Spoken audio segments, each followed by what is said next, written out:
Աստծո հրաշքն՝ ամեն օր ուղերձների շարք։ Ինչու են մարդիկ ձախողվում այս կյանքում։ Շարունակում ենք շարքը, որը կրում է «Հայացքդ Հիսուսից երբեք չկտրես» անվանումը։ Այս շարքի մեր նախորդ ուղերձի մեջ մենք խոսեցինք մեր կյանքի փոթորիկների ժամանակ Տեր Հիսուսի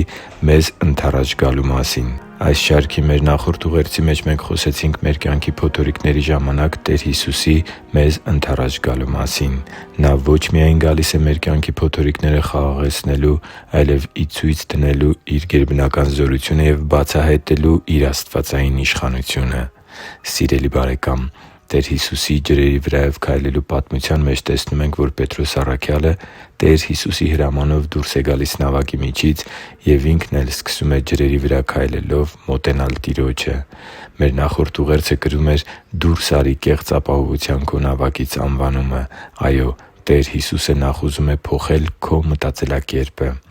Պետրոս առաքյալի համար ջրերի վրայով քայլելը անհնարին մի բան էր։ Նա համոզված էր, որ մարդն անկարող է քայլել ջրերի վրայով։ Սակայն Տեր Հիսուսը փոխեց նրա մտածելակերպը՝ ճանաչեցնելով Իր անսահմանափակ իշխանությունն ու գերբնական զորությունը։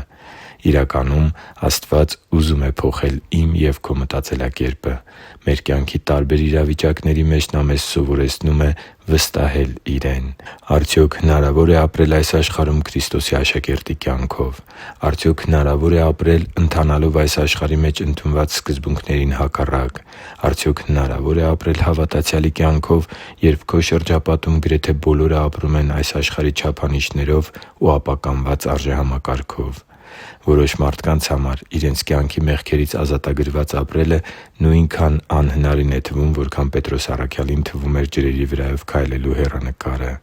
Սակայն Տեր Հիսուսը իշխանություն ունի իմ և քո կյանքում իրականություն դարձնելու անհնարինը։ Նա ուզում է խաղաղություն բերել մեր կյանքի փոթորիկների մեջ։ Նա ուզում է, որպեսզի նախքան մեր կյանքի փոթորիկները խաղաղեցնելը, մենք փոխենք մեր մտածելակերպը և կատարելապես վստահենք Նրա աստվածային իշխանությանը։ Փիլիպպեցիս 4:13 խոսքում գրված է. «Ամեն բան կարող եմ ինձ զորացնող Քրիստոսով»։ Աստծու համար թանկ ու սիրելի՛ զավակ, գիտե՞ս, թե ինչու են մարդիկ ձախողվում այս կյանքում։ Ամեն բան պարզից էլ պարզ է։ Դու չես կարող հասնել Գյումրի, եթե գնում ես դեպի Մեղրի տանող ճանապարհով։ Դու չես կարող հաջողվել այս կյանքում այնպես, որ սիրտդ լինի խաղաղության մեջ, եթե նախ քո կյանքի մեջ չընդունես խաղաղության իշխանի Տեր Հիսուս Քրիստոսի իշխանությունը։ Դու չես կարող հաջողվել այս կյանքում, քանի դեռ չես փոխել քո մոտեցումը քեզ հաջողություն պարգևող Աստծու ու Նրա Խոսքի հանդեպ։